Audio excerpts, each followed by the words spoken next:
Hi and welcome to another video here at Cross Stitch TV. I'm Ruth and I'm the editor of the World of Cross Stitching magazine.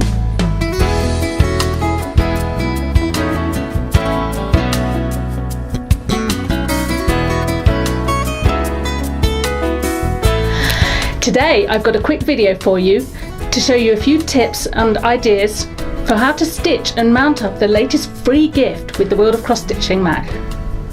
In issue 194 we've got a super cute Christmas card kit featuring lovable Fuzzy Moon. I just love this adorable design starring cute Fizzy tucked up in a Christmas stocking. I'll be sharing with you how to mount him in the special illustrated card blank that we've got. But first, let me share some stitching tips. So, Fizzy's stitched on 16 count Aida. It's supplied in your kit. But maybe you're not used to stitching on 16 count, and maybe you're more familiar with using 14 count Aida. It is important to use the 16 count Aida fabric, as if you switch to 14, your project will finish up a different size, and that it won't fit the special aperture that we've provided. Another tip when working with 16 count is to do with helping with fractional stitches. And as there are a few in this Fizzy design, you might want to try this. It can help to switch to a sharper needle when working on finer fabrics like this, as they'll help you be able to pierce the Aida block more easily. So look out for a chenille needle. They're widely used for embroidery, so you'll be able to get hold of one easily, and they come in the same size range as tapestry needles that we traditionally use for cross stitch. So for 16 count fabric, look out for a size 26 chenille needle. So let's get started with how to mount your cute Fizzy Moon stitching in the shaped aperture card. So you can see the difference in this comparison with two pieces of the same 16 count Aida that's in your stitch kit. One on the dark fabric like my cardigan here, where the holes are much more easy to see, and then this on a pale background just like some white paper. The holes are much trickier to see.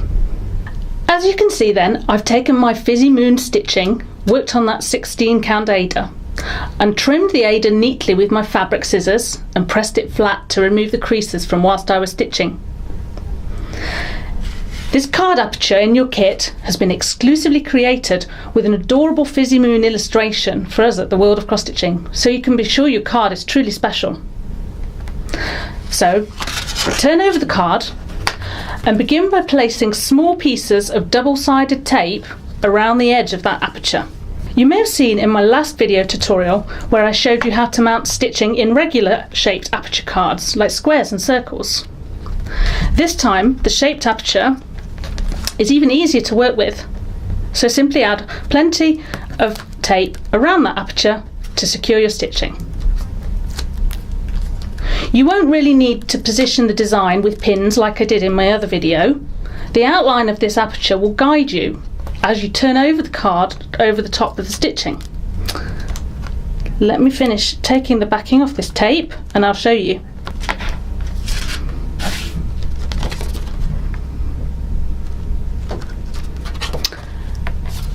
I like to mount my designs this way up from the top so I can see the exact placement that I need. So place your stitching facing upwards and then simply guide that aperture down over the top to ensure your neat positioning. Just secure that down there.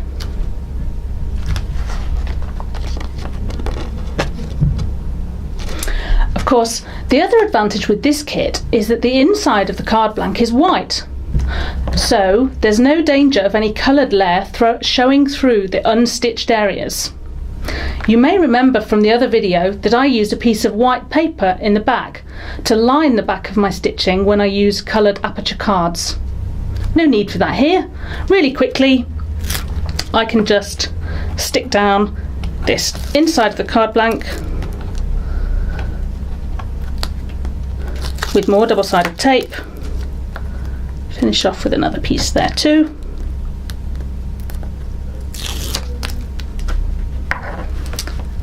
And make sure that flap's neatly stitched, neatly fixed down with plenty of tape, and making sure those edges won't lift up.